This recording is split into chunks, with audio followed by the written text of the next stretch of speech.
website editor of FHHS Today and the co-editor-in-chief of the Spotlight magazine. I'm Michael Purcell,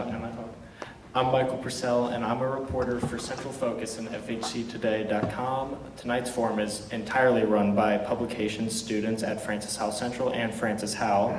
We ask that candidates and audience members treat each other and our publication staff with respect. For candidates, please do not talk over each other or exceed the time limits given for each question. We will each ask one question and all candidates will get 90 seconds to answer. We will give a 15-second warning to allow the candidate to finish their thought, but once the time is up, you must stop and allow the next candidate to answer.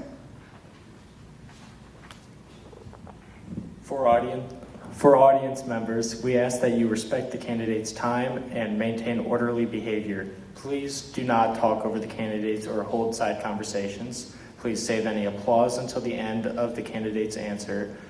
Every audience member has been handed a note card and which you may use to write a single question for the candidates. You may only ask one question and It's on. I do have a loud voice. This doesn't count against my tone. Thank you. And go. Good evening, everyone. I am Jason Adams. Very excited to be here. I've seen a couple of these forums with different candidates, and I never thought that I would be up here until that woman right there, who used to be a superintendent and is very nationally recognized, sent me a message like 4 days before filing and said, would you consider running for board? And I said, if Dr. Sloan thinks that I can do it, then I probably should do it. So that is the main reason I'm running. But thank you. I moved over here in 2007. I'm cognizant of the time, so I'm speeding up. I moved here in 2007 from London. I am a US citizen, so can do what I'm trying to do. I am married to Ren Adams. She is a Francis Howell Middle teacher who teaches theater. I have a 7th grader at Francis Howell Middle and a freshman at Howell High. As well as that, I worked for the district for 11 years. I started as a district technician, and then I think that, Mr. Delaney, he was on my interview panel to promote me to the technology services manager, and I oversaw the technical support and purchasing, deployment and logistics of all of the devices that have buttons on them. So I'm excited at the prospect of being back, and I'm running for the board for the only simple reason of I want to make sure that teachers have the support and the resources they need, students receive an excellent education, and they can both do so in safe and welcoming schools. That is the only reason I'm running, and I look forward to the questions.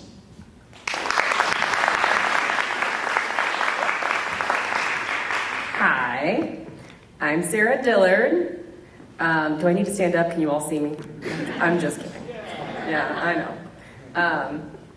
So I'm running because, one, I said maybe I could on somebody's Facebook thread. I think that was Julie McDonald. What? And then at that point, I had more than 2 handfuls of people reach out saying, hey. But really, I'm a district alum. I graduated from North in 2002. I spent my whole life here, first grade on, Harvest Ridge, Barnwell, North, you name it.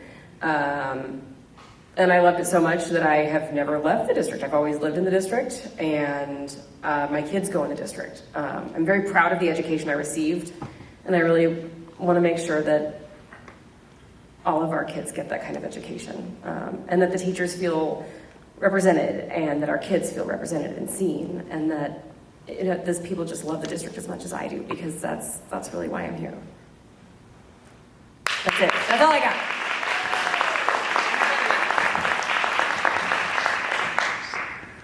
Good evening. I want to say thank you for everyone coming out. Thank you for the students for hosting this. I know it's a lot of work and I appreciate it. My name is Kevin McGuire. I am running for board.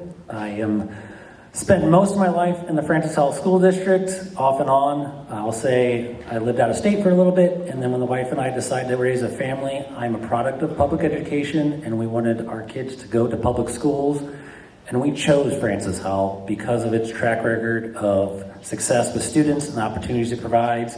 And we moved to the district because that's what we wanted. And my students, we have 3 children now, 1 already graduated, 1 graduating, and 1 left at Howell North, and they've had amazing opportunities in their lives, and they've had amazing teachers, amazing classes, and I'm so proud of the education they have received in Francis Howell. I want to make sure that continues.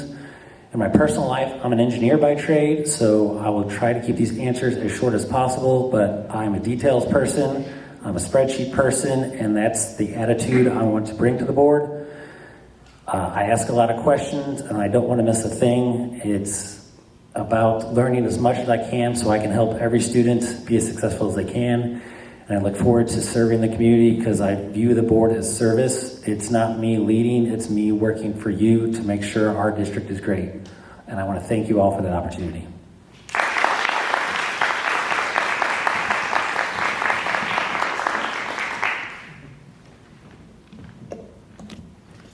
One more time for community members with completed note cards. You can hand them over to students along the ends of the aisles or wherever you see a student.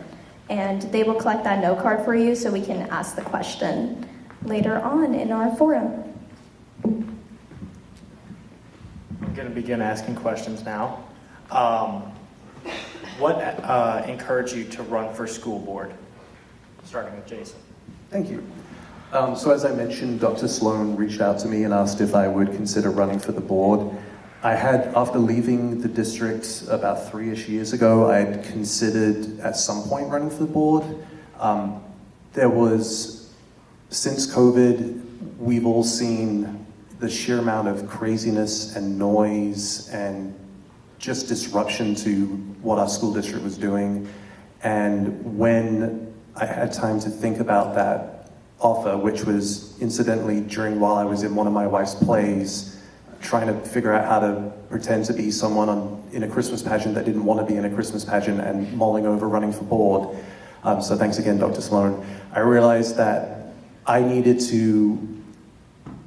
felt that it was my duty to try and be part of the reason why we can get rid of the noise and put the focus back on getting the district to where it was pre-COVID, which was a respected, well-run school district from people that truly just want to make the district work great. And when we're in the news for positive reasons, and we aren't a national laughingstock when we're on the Daily Show or last week tonight. So I want to be part of that, but I know that I'm only a 7th of that on the board if elected. But I want to be part of the bigger picture that works with stakeholders and other people to make sure that all voices are heard. Thank you.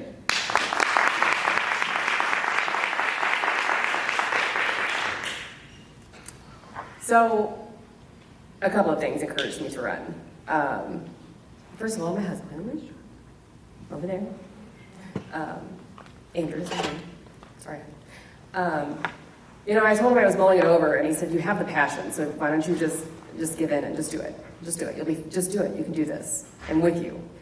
On top of that, I know I've said this before, but when I went through this district was the gold standard in St. Charles County as far as education goes. And I want to get us back there. I know we're on our way, but we have more work to do. And I want to be part of it. And I want to make sure that my kids finish getting a gold standard education. One's in 4th grade, one's in 8th grade.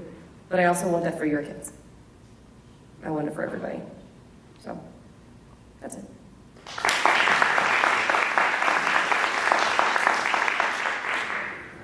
So as I noted, my kids are slowly graduating, getting done with Francis Howell, and that's making me take kind of stock in my life. I've been involved with their schooling and activities and life since they were born, volunteering as much as I can. And as I look back at the opportunities they had, it made me look back at my own life and the amazing public education and opportunities I had. And you realize as you get older that was all made possible by people doing hard work and volunteering. And I never met them, and I don't know their names, but they stepped up and did it because it was the right thing to do. And so stuff like good schools exist because, yes, there's hardworking teachers and staff and involved parents, But there's also a ton of volunteers that make that happen, including the board members who are volunteering as community representatives to make sure the schools are run correctly and that we have those opportunities for students. And I believe I have the skills to do that, and I have the will to volunteer that time because it's important, and it's not going to benefit my kids because they're almost done. But I understand how important it is to benefit everyone else's kids because someone did that for me, and I feel like I owe the community that for the opportunities they provided. So, thank you.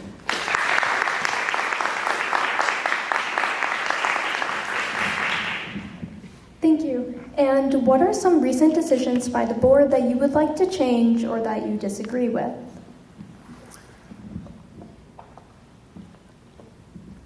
That is a good question. What I would say to that is I'm very happy that the board has passed the resolution against the book challenges, redoing the policy on the book challenges, book bans, whatever you want to call it. I'm glad that that's finally done. I will preface what I'm about to say with saying I don't know what happens behind closed doors. None of us do. We're not in that position. But I would have liked to have seen that been done a lot earlier. The same thing with the resolution against racism that was hanging up in our schools. I would like to have seen a little bit more action on those areas after we achieved a majority of people that aligned with what is right in our district. Again, there may have been reasons behind this, but I would point to those two things that I would have liked to have seen done earlier. But in terms of actions that have been done, there's been too much damage done from previous school board members, and my campaign is future focused. So that's what I'm going to be doing, is focusing on fixing in the future instead of dwelling on what's been already done in the past.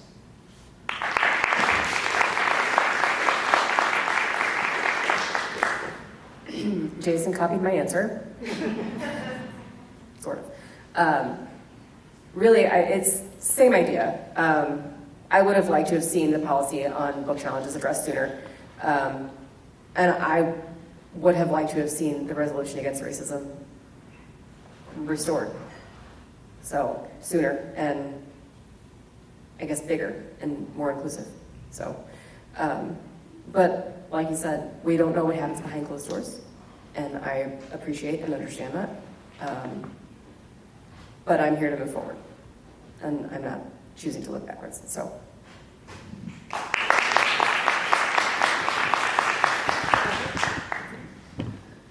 So I'll say, like everyone else, the recent decision with the payout with the superintendent has upset me, like everyone in the community. That was the decision made by the board, but it was made unanimously.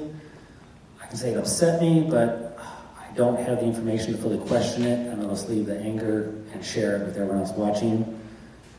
I also understand discussion policies and procedures. It rules my professional life by the thousands.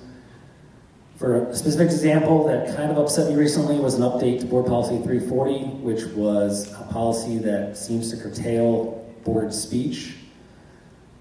I will say I'm disappointed with some of the, choice of words by recent board members in board meetings and how they speak and the words they use.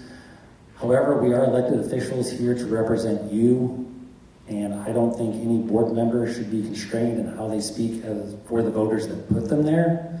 I would just hope that the board members chose more respectful ways to speak and not have a policy that actually restricts them and removes them. But it's more of a freedom of speech thing, and serving you as a community as openly as I can. I would not want to see myself curtailed in the future when I'm trying to fight for you and your family and your students. So, thank you.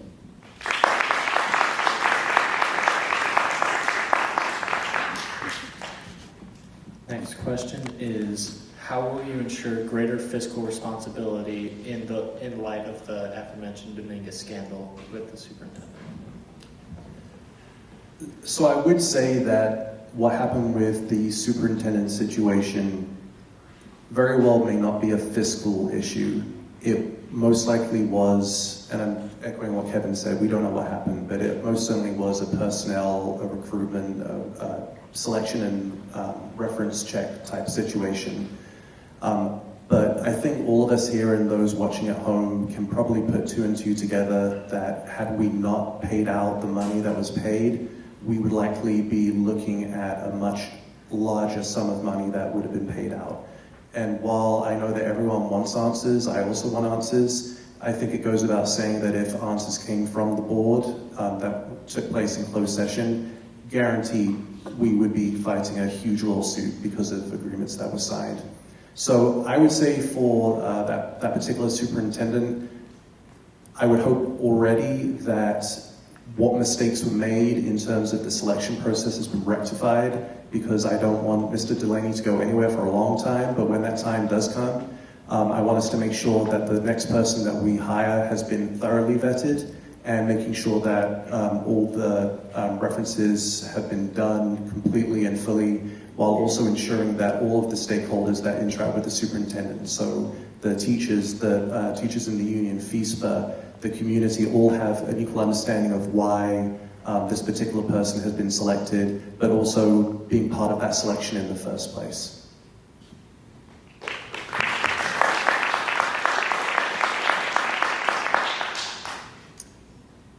So rebuilding trust does start with transparency.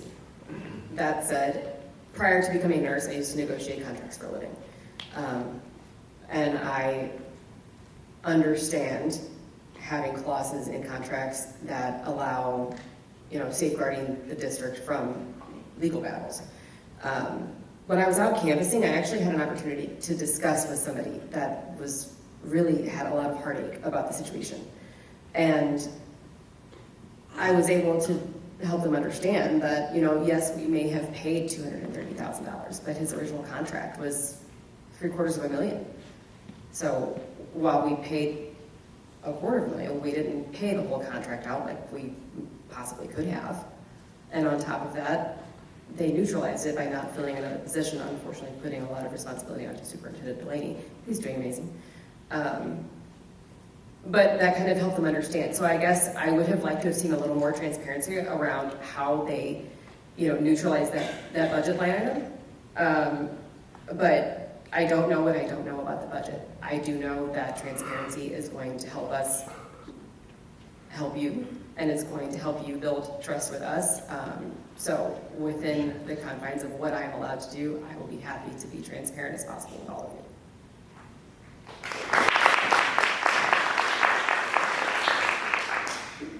So based on all the public knowledge that everybody knows, we know the Francis Howell School District is better off without Dr. Dominguez. So him not being here is good for the district. What we're upset about is what it cost the district. And so we have to look at what got us there. And what got us there was a rushed decision and a rushed process.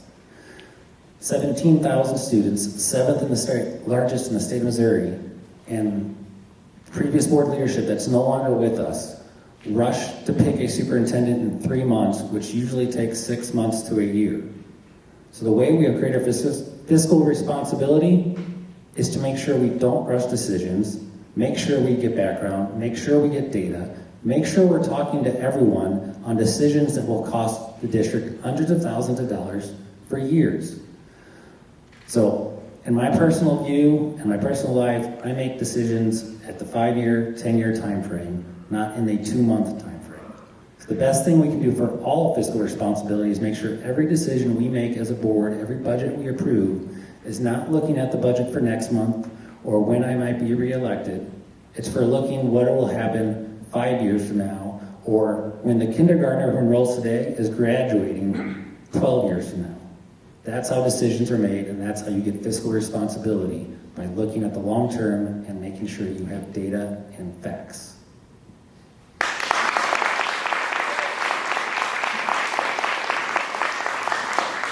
Thank you for your responses. Our fourth question is, do you support the book challenges being made in the district?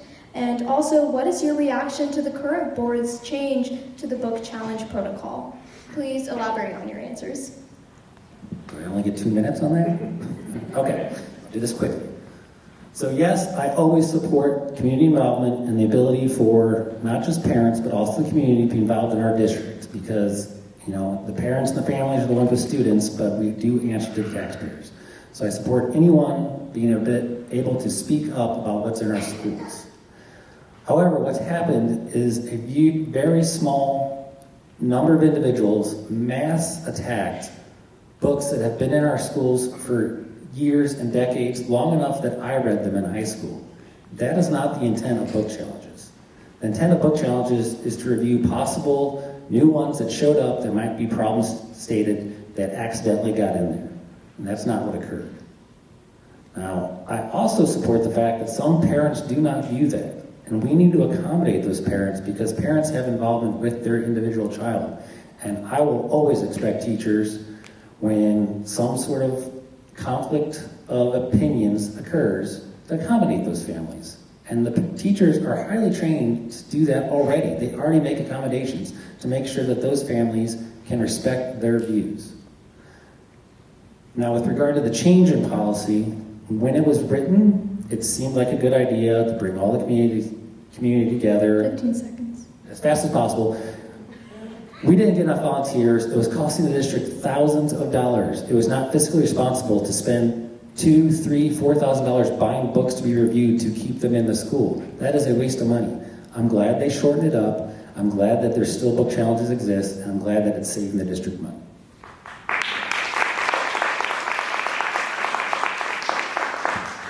I'm always going to be in the middle of these two. It's fine. It's fine. So our students really benefit from a wide range of access to materials, right, as long as they're age appropriate. I feel like the current policy, even as it's been rewritten, is still kind of poorly written. If and when I get to serve on the board, I'd like to revisit it. I feel like we have teachers are the professionals, right? They're the experts in their profession. That's why we trust them to educate our children. That's why they go to school and they get the certification, not us. And librarians, you're the expert in what belongs in your library, not me. If I know that there's already a process in place, so I don't want to complicate it. I feel like it places an unnecessary burden on the district. So I would just like to revisit it.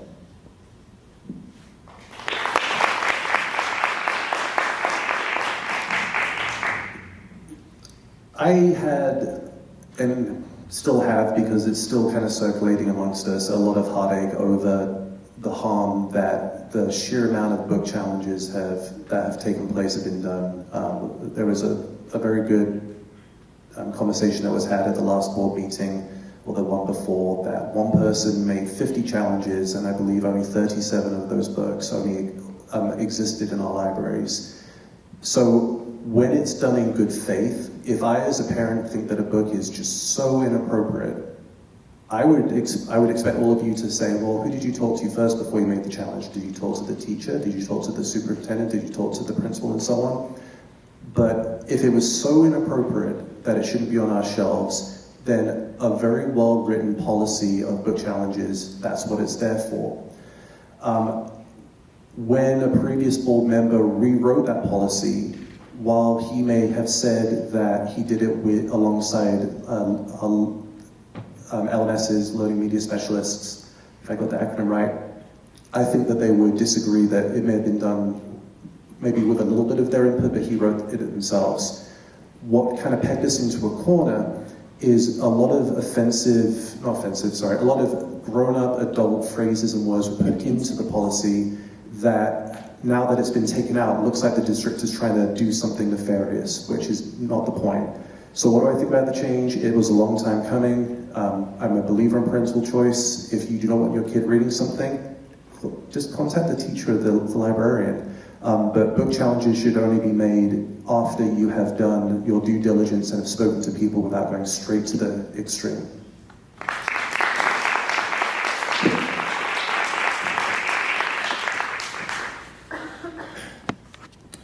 With Senate Bill 3 in action, which plans to cut down public school funding, what is your plan to improvise our district's budget? Okay, so you all, if you know me at all, you know this question is very personal to me. I have a lot of big feelings around Senate Bill 3. As far as what we would do, I would do everything with other board members, obviously, to make sure that we didn't affect students and staff first. So we could look at things operationally and try to get as creative as we could if it passes. But really, I think that we're all just kind of hoping that it doesn't. So, next.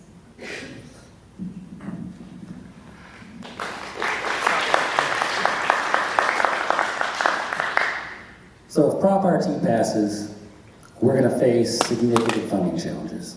Francis Howell already has the lowest tax levy of any school district in St. Charles County. We spend less per student, and we have less district staff per student than any school around us. So we have no room, no buffer to cut back. Luckily, currently our reserve is healthy for the first year.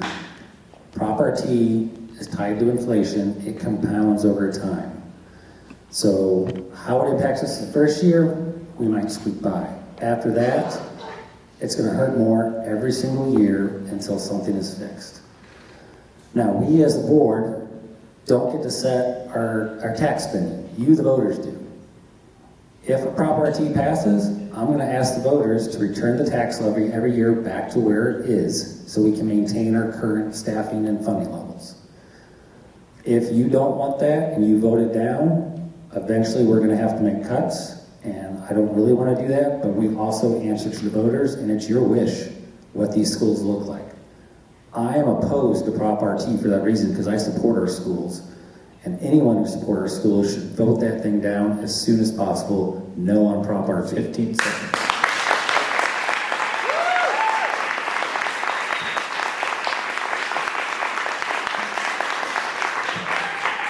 What he said. Vote no on Prop RT.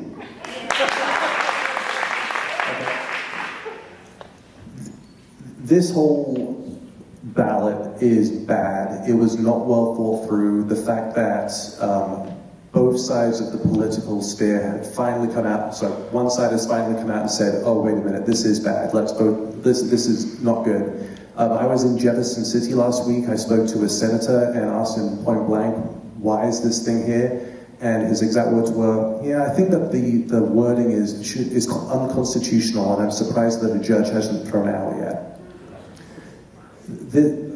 This is bad not only for our schools, and I just want to point out it's bad for libraries, it's bad for cities, it's bad for anything that uses taxes. So I've been using the analogy of a pothole. You zoom in on the pothole, that pothole is going to take longer to fill because cities have less resources. As you zoom out, that library is going to have less funding. As you zoom out, the police, the fire, the ambulance, and so on are going to have less funding.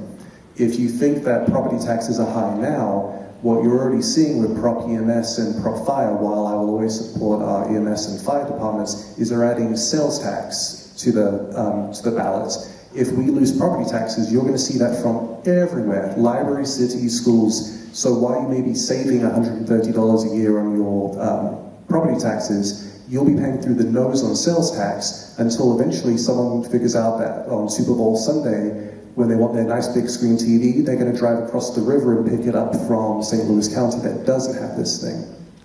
So, Time.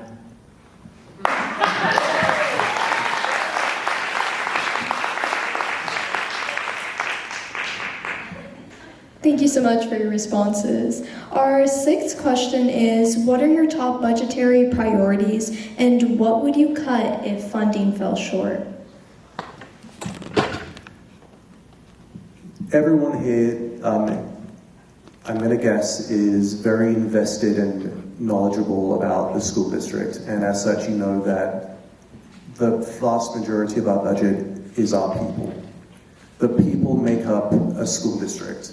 Without good people, without experienced people, you have a substandard school district. So preserving whatever it takes to ensure that we don't continue, not start, but continue to lose top talent would be a huge priority of mine, because you can't have good schools without great teachers and great support staff. I honestly don't know what you could cut. Dr. Hendricks Harris a couple of years ago, after one of the props failed, said, well, we're going to be cutting through muscle. Pretty soon we're going to be cutting through bone. If Prop RT passes, the bone is already halfway done. So it's going to, I'm just going to flat out and say it. It's going to be extracurricular activities. It's going to be everything that's not academics. You want to preserve the curriculum. It's going to be things like extracurricular activities, maybe transportation, all the things that we like and we would want to have, but the curriculum, the education has to come first.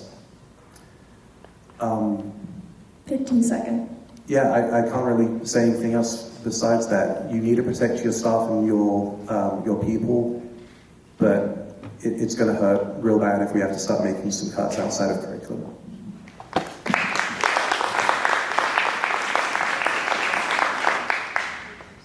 Not to sound like an echo chamber, but staff retention. That's my biggest one. Teachers should want to come here and stay here and retire here. That's what I want for this district, because that's what it was when I graduated. You know, we haven't passed a tax levy since 2004, so if we're looking at some serious cuts if property passes. That's all I can say about that. But staff retention is huge, especially when it comes to resource classes and kids that have an IEP, because a lot of my kids, specifically one of my kids, benefits from having in middle school teachers that have him year after year after year, especially when it comes to like math resource. So if that math resource teacher leaves, then the next year he has a teacher that doesn't really know him, doesn't know his, I don't know what I don't know about the budget, I don't know what I could cut that I wouldn't feel guilty about. So.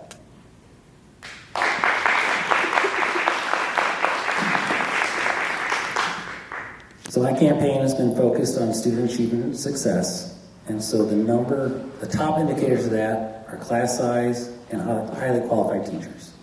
So the most important things to keep are to make sure that we have properly staffed classrooms with highly trained teachers and the staff that supports them. We cannot lose anyone, otherwise you're just putting more work on the teachers, and now they don't have time to teach. Which means that's 80% of our budget is the staff as it stands today, which means we have very little that we can cut. If you've been following me, you've seen how much I'm involved with raising money for our schools already. Our PTOs raise hundreds of thousands of dollars every year already to create opportunities for our students. I don't know how much we need to raise additional to that if things start getting cut. But at the end of the day, if you're asking me what those cuts are, it's not for the 7 people up on that podium to decide in a vacuum. Yes, we make the final decision, but when those numbers come out, I'm going to go to teachers, I'm going to go to parents, I'm going to go to families, I'm going to go to students, and we're going to find out what we can live with and what we can't live without. And it's going to be hard decisions. And if there was easy waste out there, if there was low-hanging fruit, boards well before us, we've already cut those numbers. It's not like we're swimming in funds. 15 seconds. The decisions will be hard, and there's no good answer. Anything you cut will hurt at least one student, which is a bad decision to have to make. And I hope I don't have to.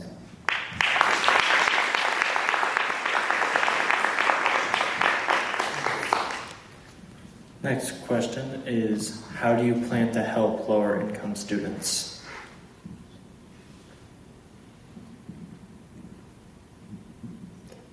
I guess I'm going first again, that's fine.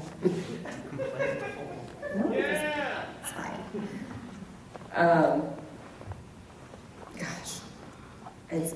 If you know me, you know that I have the biggest heart, so if it was up to me, everybody would have free lunch and free breakfast, and we would have no issues with funding for those kids, and everybody would have what they need. Personally speaking, I guess I would want to see, I'm going to say the words, social emotional learning, to kind of help those kids learn how to navigate what they're feeling, because, you know, socioeconomic status can have a lot of impacts as far as anxiety and depression go, and students who live with that, they need access to counseling and social emotional learning and making sure that they can manage what they're feeling in school, and just giving teachers, you know, professional development on how that they can help those students. I don't know how to do that.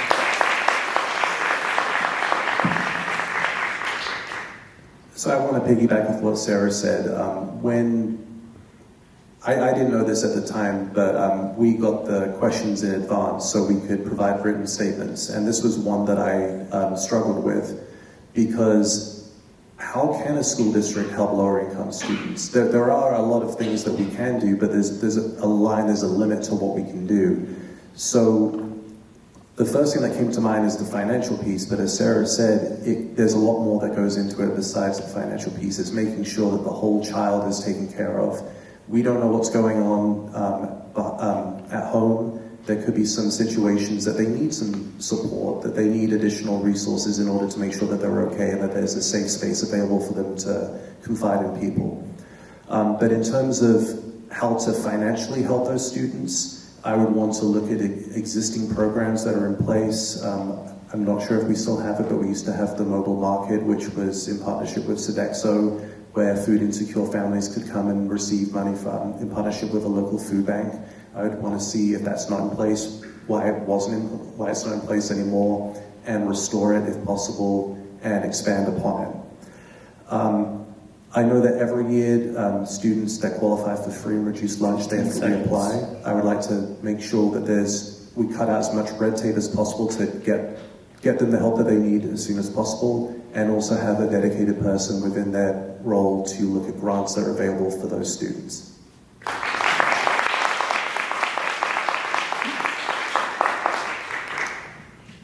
So I know that lower income families make challenges that they face challenges that my family never had to face, and that makes focusing on education hard.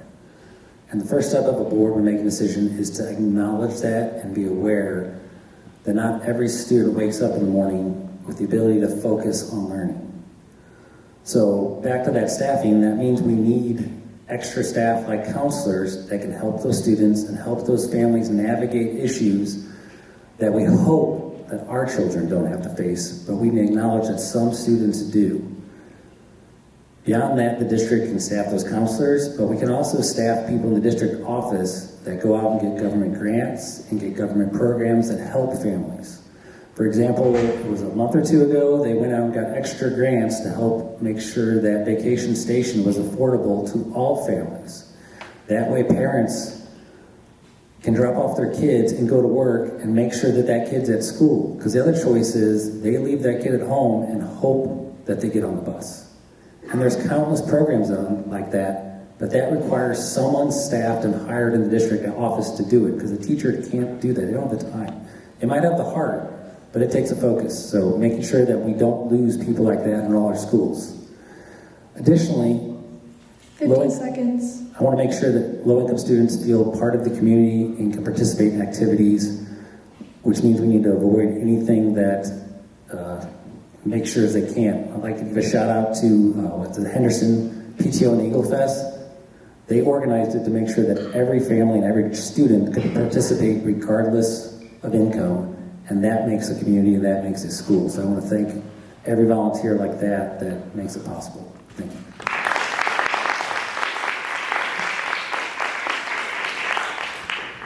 Our next question is, how do you plan to address the educational gap and income inequalities among students? So, as we all know, Francis Howell is a large district by size and population, and we have a diverse income spectrum for all our families. We also know, studies have shown that parents' income is a leading indicator of student success because of all the opportunities that come with it. So my decisions and the board's decisions need to acknowledge that as a fact. And so that includes making sure that opportunities are available equally in every school, because a Francis Howell education should be a Francis Howell education regardless of what elementary you're in, regardless of middle school, regardless of high school. It's a Francis Howell education. And then it's to make sure that we understand the impact of every decision, and how it's not just helping low-income students, it can actually help all students. A great example of that is the new one-to-one technology plan. I know in the high schools they offer before-school tutoring. If your family can't afford private transportation and you don't have a home computer, how is that student supposed to get tutoring? With one-to-one technology, teachers could possibly do online tutoring with any student. Now that opportunity isn't just for low-income students, it helps them the most, but it actually is an opportunity for every student. And if we apply that to every decision, we can make Francis Howell good for everybody, but most importantly, it can bring up those low-income students and equalize opportunity. Thank you.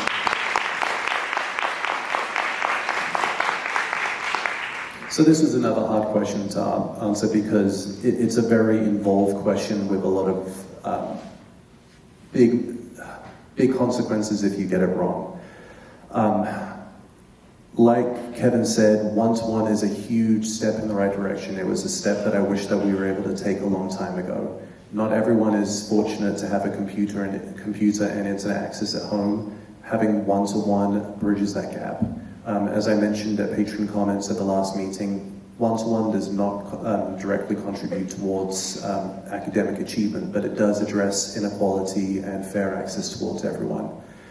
I also want to point out that whatever policies and whatever strategies we might come up with may not apply or may not work at all parts of the school district, like Kevin indicated. We're 150 square miles worth of space, so something that works at on one end Harvest Ridge Elementary may not work at Danny Boone Elementary, so making sure that we have a lot of feedback and a lot of input from people that are at all those schools to make sure that everyone is heard. Mrs. Jones at the last board meeting said that there's the climate study indicated that there was a rush from the district level down to the schools to push out new stuff, and that was causing teachers to be overwhelmed. So making sure that we're taking the time to work with the teachers, work with the staff to see what could be improved at their specific school that could address those gaps.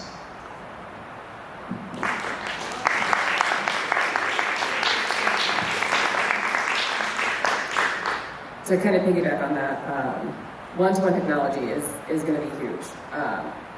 Because, not every school in our district is what we call a Title I school. So making technology accessible to all of those kids it's just going to be a game changer. But especially for kids that are on IEPs or kids that have certain disabilities, where using speech to text will help. Just like writing paragraphs. Some kids, they don't have the fine motor skills, but my goodness, do they have the brains to get it done. And giving them something like a Chromebook that can enable speech to text, that's going to level that playing field. That's equity. Equality is just access. Equity is making sure that everybody has, that we just have a level playing field for them all. So I'd like to get, input from staff, input from families, to see, where do they feel the gaps are and what can we do with our budget to help if we've got anything to help. But yeah, it's one-to-one's it's going to be a game changer. I'm looking forward to it.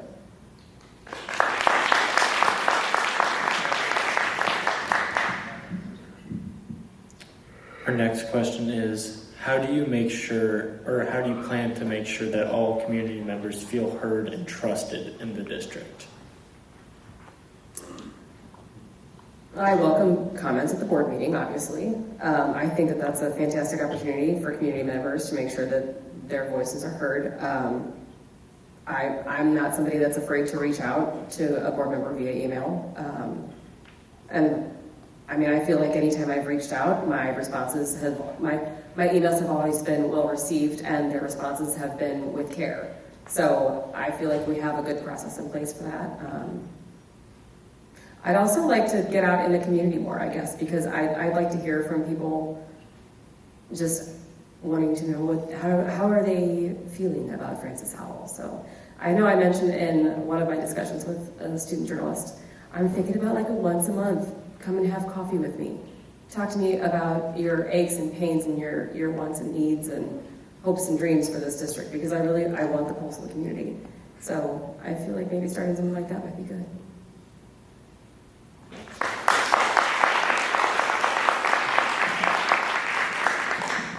So one of the things that I want to ensure that I prove to myself is replying to every single email that I receive from the community. I know, we know that we're going to be making some decisions or say some things that are going to upset or anger people, and they're going to have some not nice things to say. So even if it's just a thank you for your feedback, thank you for your statement, I intend to reply to every one of those messages. I aim to reply to as many Facebook comments as I can get. I pledge and promise to not block anyone on Facebook just because they have a different opinion. Like Sarah, I also think that having regular meet and greets with the public is important. There are some people that this would scare the crap out of them, sitting up here and talking to people. So standing in front of 7 people on a dais and giving their opinion is scary to them. But sitting down at a Starbucks or in a library where it's a little bit more relaxed is manageable and more comfortable for people. But also making sure that you're doing it at all parts of the district. So while I know that I could probably book out 801 district office, people that live in the Danny Boone area probably aren't going to want to drive all the way up there. So making sure that I'm available at all ends of the district. 15 seconds. But most importantly of all, it's not just the teachers, it's not just the parents, it's not just the community. We're here for our students. I want to make sure that I'm available for what our students have to say, because a lot of them, like the ones that we're seeing here on stage, are very good people and shouldn't interrupt people when they talk.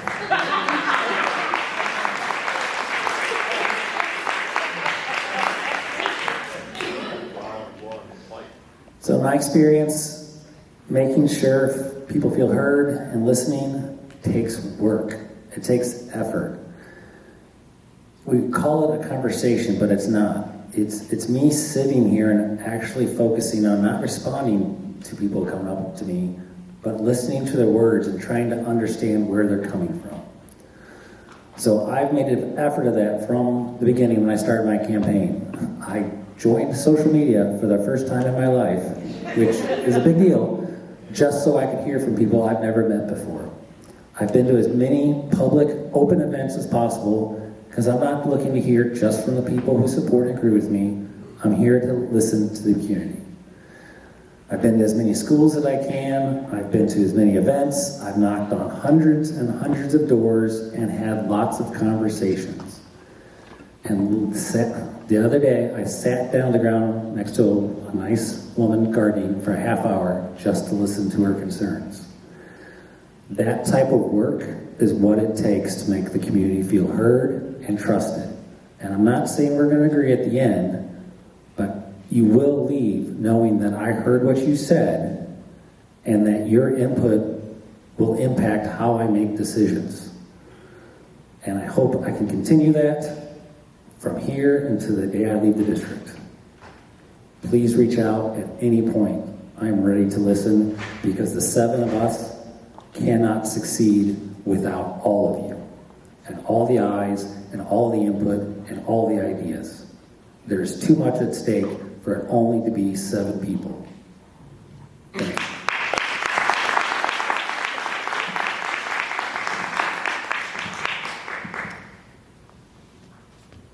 If you lost the election, what would you want the winner to prioritize?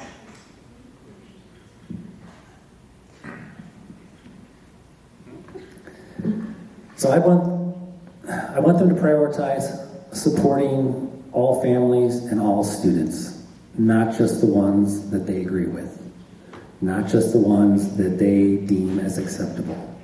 Every student, every family, every person that walks through a Francis Howell door should feel welcome and accepted for who they are. And then I want them to fight like tooth and nail for our public schools and their success. These things are built up over decades to get a successful school, and the St. Louis area knows more than anyone what happens to districts that go downhill. Francis Howell should not be one of those districts that repeats the history that we've seen in other districts that lose their funding and accreditation in the St. Louis area. And that takes work. And I would hope that they put in that work, because public schools matter and our students matter.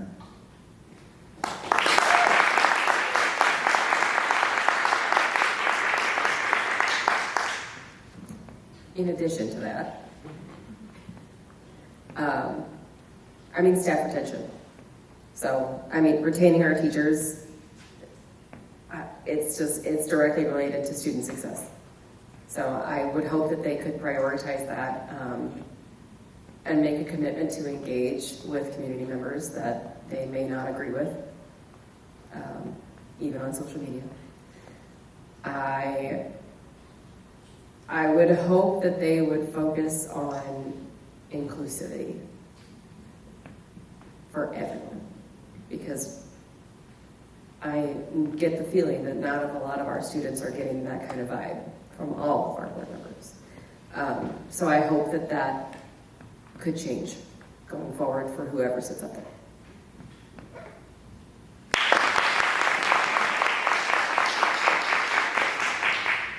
Really simply and really to the point, if we do not win, I want the people sitting up there to be pro-public education and fight for public education and speak out against things that are bad for public education and do everything that is possible to protect and support our teachers and our staff to ensure that our schools are safe and welcoming and ensure that every student is cared for and given the same opportunities. That's it.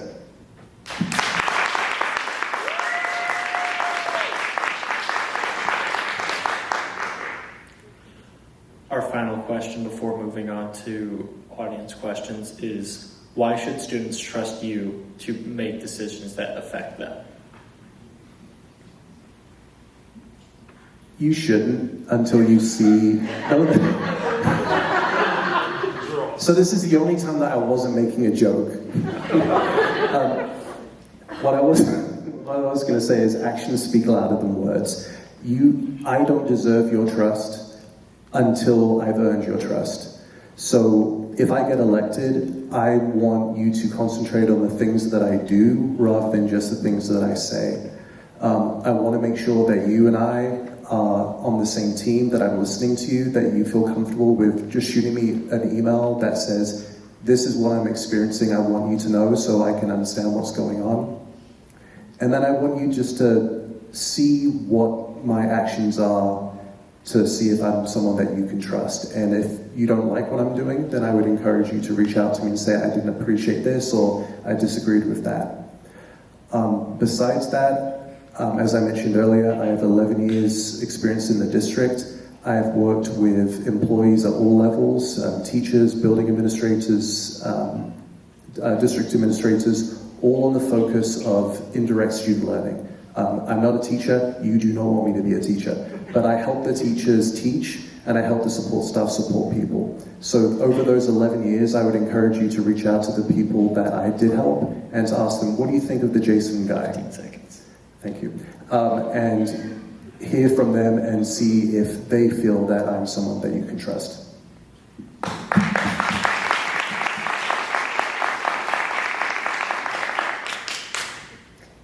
So you guys are why schools exist, right? You guys are why this district is amazing.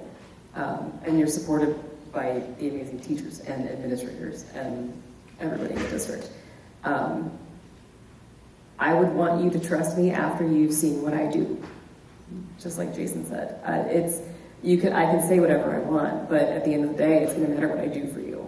So, and you have my promise that when I hopefully sit up there, every vote on a policy that I make, I will remember that this affects you. That we're not just talking about a line item, that we're not just talking about curriculum, we're talking about the people that have to sit in the chairs and learn the curriculum, and the people that are affected by not having access to certain books in our libraries, right? And that one day you're going to be at the ballot box. So hopefully what I do helps you trust me.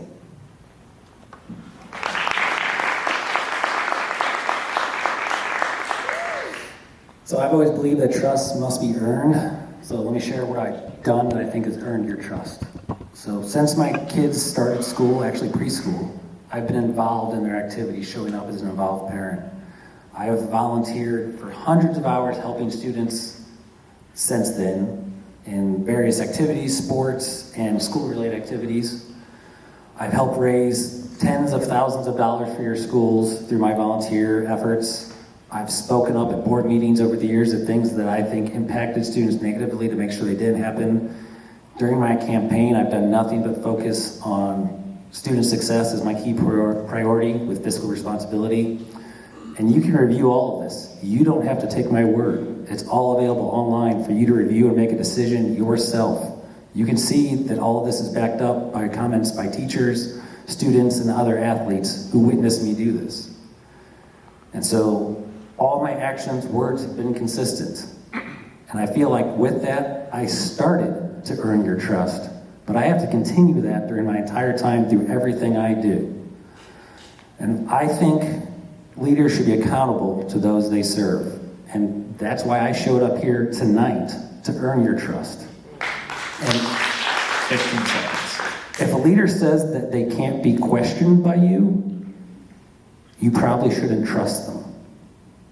Thank you.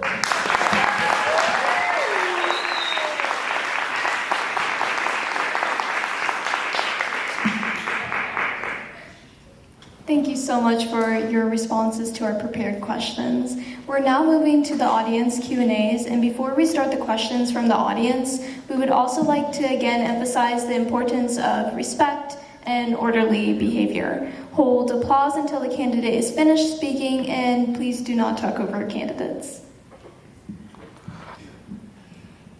Our first question is from Raquel Babb, and this question asks that student voice is an important aspect in this district and all schools, and they want to know how you plan to magnify student voice and their representations in your decisions. I feel like I almost just answered this. You have my word that every decision that I help make, because it's not just my decision, right? It's 7 of us that we make. I will remember that there are students behind those decisions. Every decision that we make affects them. But also, out in the community, I want the monthly chats. I want the students to show up. I want to know what their heartburn is. I want to know what they love and what their heartache is in the moment. But also, I plan to visit the schools. I mean, I want to make sure that I'm visiting and I'm seeing what's going on and seeing the day-to-day. So, because I feel like that's important before we make decisions too.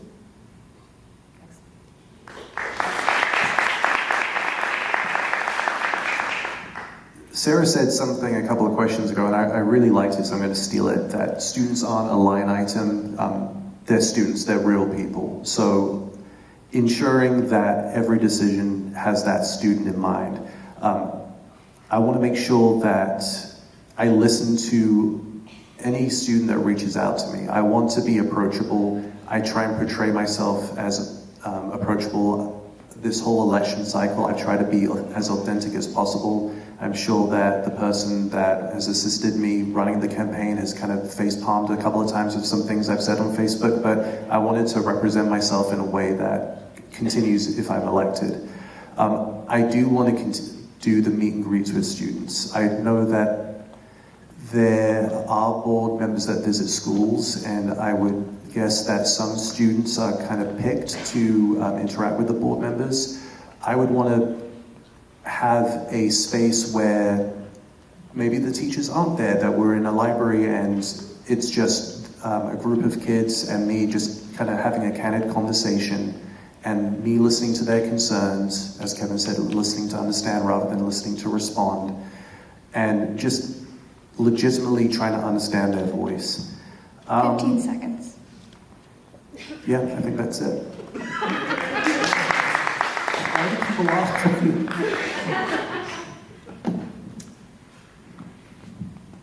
So I'll say the school district is made up of students, teachers, families, communities. It's all what makes the district. It's not just one part. And we have surveys and roundtables with teachers and parents and community members. And I gotta be honest, I don't know if we ever do that with students. I know my children have never mentioned that. And I think we need to make sure we're getting as much input from the students as possible, not because they're gonna change my mind, but if I want to know what's happening and what's going on in the classrooms, it's best to get as many views as possible and to get your feedback. And I'd like to encourage that. And then I also look back to, I remember in my high school days, we actually had a group of students from every high school that met with the board every month. It wasn't just an honorary position on the board, it was actually an ongoing meeting. And they provided feedback of what's going on, like in live time. And I gotta be honest, I don't know everything that goes on in schools. I don't know if that's happening. And I think it should. And if we can make that happen, I'd like to see it. So, thank you.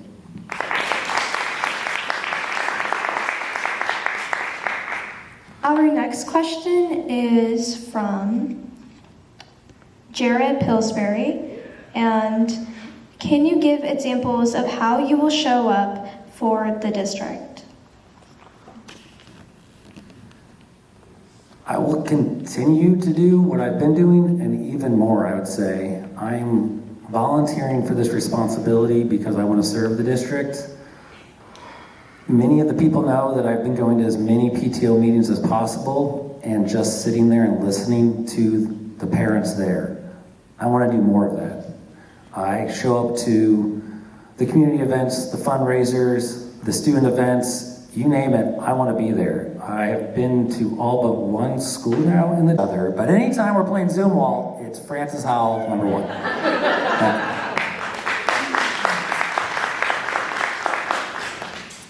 So I'm going to be here for a long time as a parent, right? My youngest is in 4th grade, so we've got 8 years to go. I'll continue to show up because I want to. I truly enjoy going to the things in the district, I've enjoyed going to trivia nights for PTOs. I have enjoyed being, I've just enjoyed being present and talking with people.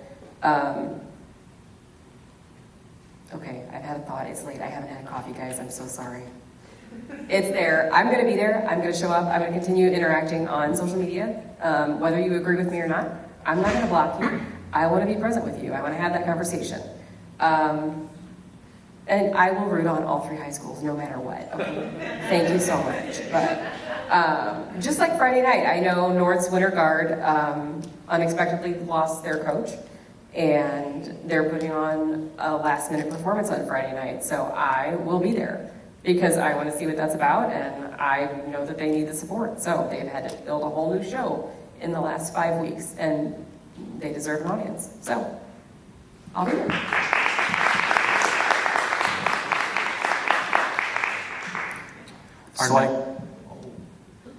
So not only are you interrupting me and cutting me off, now I can't even answer the question. You may proceed. Thank you.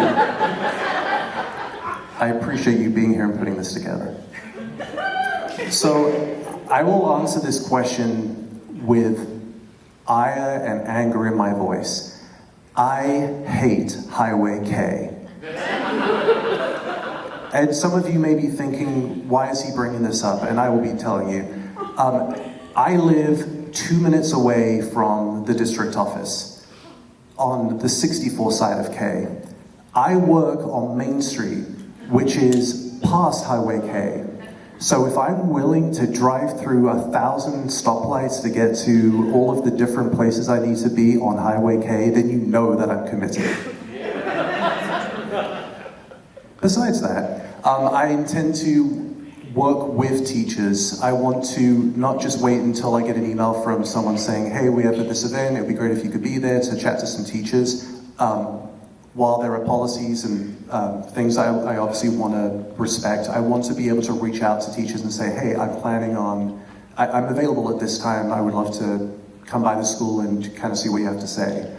Like what Kevin and Sarah said, I also want to attend as many events as I can, but I'm going to be honest, I work for a city. Seconds. I'm technically, how many seconds? 50. 50? 15. Well, I'm counting in the 15 back. I work for a city that's 24/7. I'm technically on call right now, so the police department could call them. So there are some events that I may not be able to go to, but I do believe it's important to not just attend with the nice name badge and I'm here, but also make sure that I'm having those conversations with people. I heard you. And have those conversations.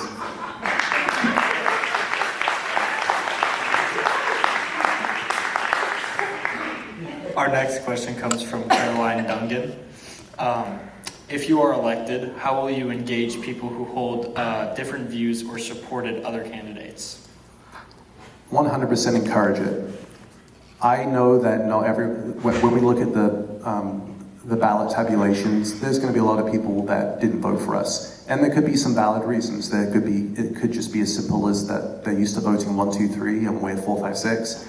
But there could be some people that just don't like what we have to say and they prefer what the other 3 candidates have to say.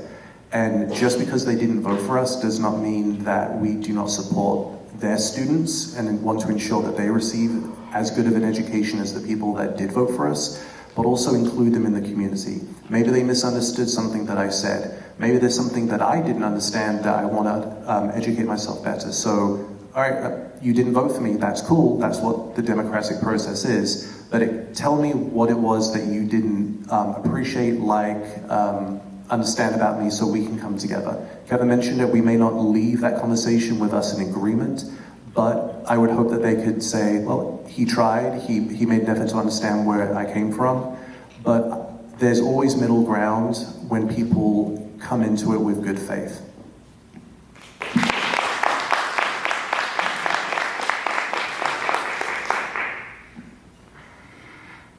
I have similar thoughts. I honestly want to have those conversations. I want to understand where somebody's coming from. We're more alike than we are different, right? Like, we all want the best for the district. So maybe if they didn't vote for me, that's okay. I'm still a representative of everybody in the district. I represent every kid. I represent every teacher. I represent all of the community members. So I want to hear from you. And I will listen and I will respond on all mediums. So just please reach out. I want to have that conversation. I want to hear more.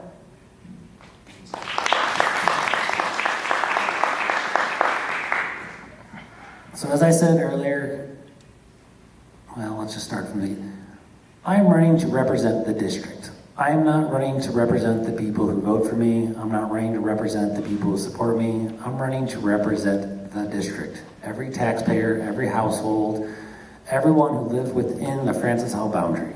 So I will do my best to do everything possible that the district succeeds for everyone.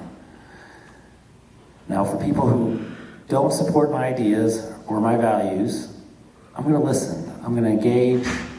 And for those specific families that wholeheartedly disagree with the education we're trying to provide, I'm going to support your decisions on your child. I will not agree with it, but I'm going to make sure that we have policies in place that can accommodate your family's needs.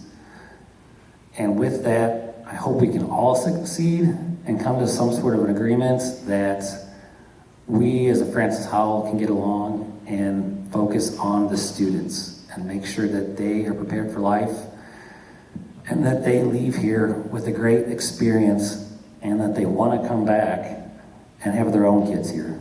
So, thank you.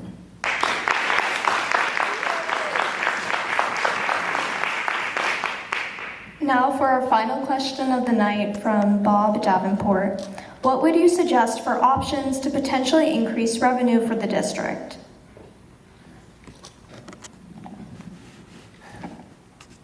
So, I mean, that's not really a board decision. Tax law is settled by the state and the county. There are options out there, and I mean, the big one out there is sales tax, and I don't like that just because I believe in local rule of our schools. Like, I moved into Francis Howell because I wanted to be a Francis Howell parent and a Francis Howell student, and our tax revenue should come from Francis Howell residents. Switching to other forms of funding now means our decisions on our budgets and our revenue streams are made outside of our district. And I'm a big fan of local government and local decisions, and I haven't heard a single idea out there that keeps the control of our district within our voters. And I don't want to be relying, and I have friends from Hannibal, nothing against Hannibal, it's a great city. If you want to move to Hannibal, lovely. I don't think they should be deciding how we get our revenue and how we fund our schools. And I'm not going to tell them how to do theirs. And I hope we can all respect that small government, local government idea.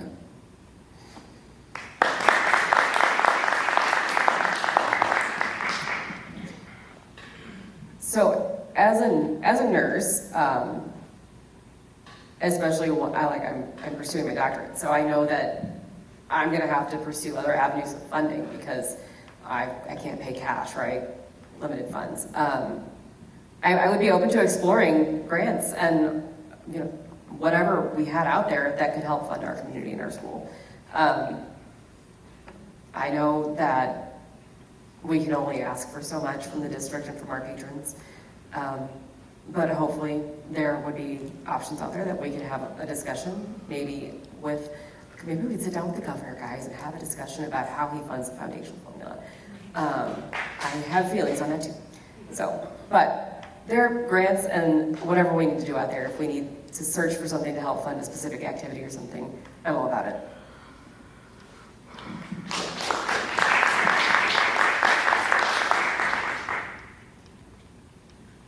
I mean, this is a hard question. All of us sitting up here, all of you sitting out there want to increase the revenue.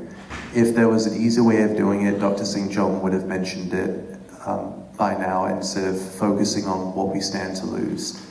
Any money that we could potentially get is only as good as it lasts. So we have recurring costs. Teachers continue to need to be paid. The equipment needs to continue being maintained. So looking for that recurring revenue is where it needs to be at. Through the city where I work, I was able to secure about $350,000 worth of grant money through the federal government for cybersecurity needs. That's awesome, but it was for 2 projects. It's not going to help for the other things I want to do.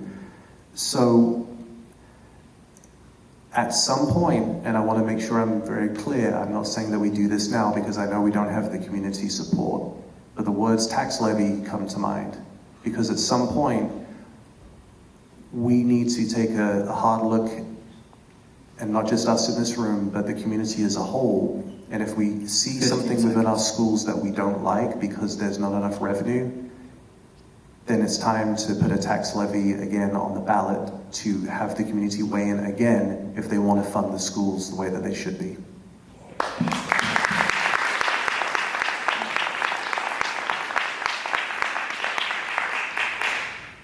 And with that, our candidate forum is concluded.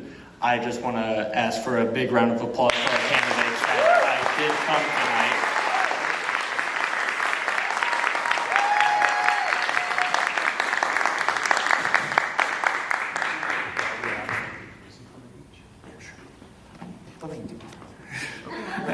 And a bigger round of applause for yourselves for all coming out. So thank you.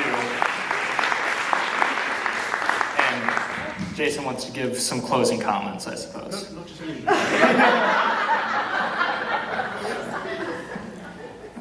And seeing as I'm making the rules, there is no time limit. So firstly, I want to say thank you, not only to the people that are here, to the people that are watching at home, but for the people that have not only supported me, but also Sarah and Kevin through this journey. This is a very hard decision to have made, but it's a worthwhile decision that hopefully will pay off not only on April 7th, but in the years to come.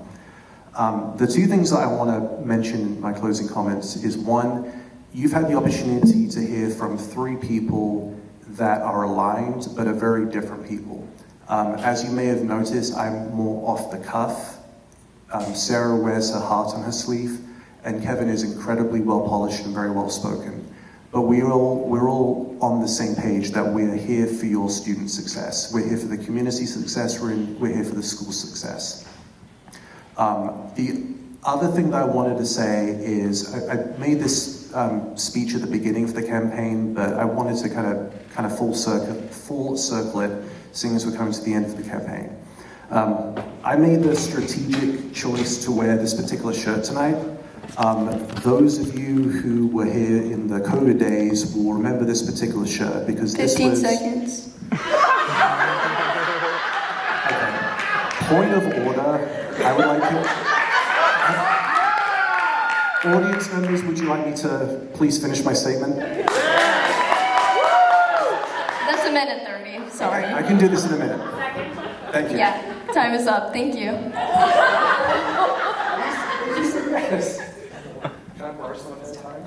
I'm seconding his motion to continue. Overruling. It's 8:30, guys. This was us at our best. Let's get back to when this shirt came out.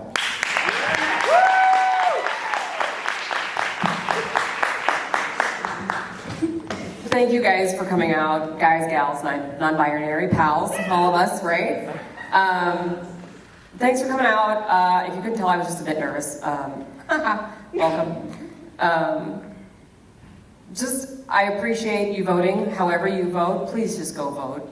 You know, it's one privilege that we get in this country that I don't take for granted. So show up.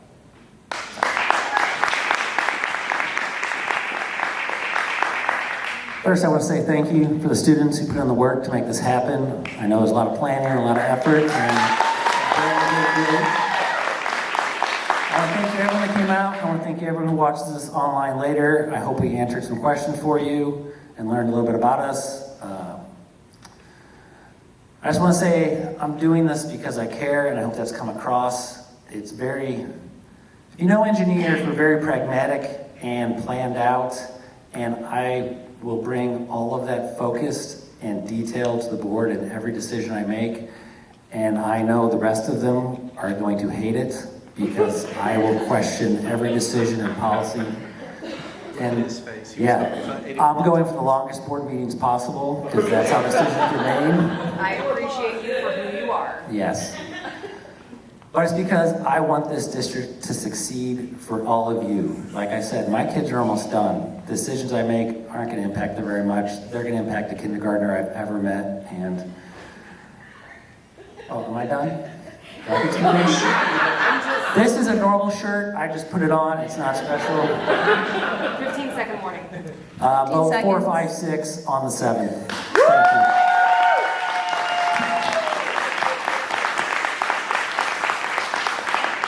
Thank you everyone for coming out tonight, especially to our candidates, and be sure to fill out our exit poll before we leave.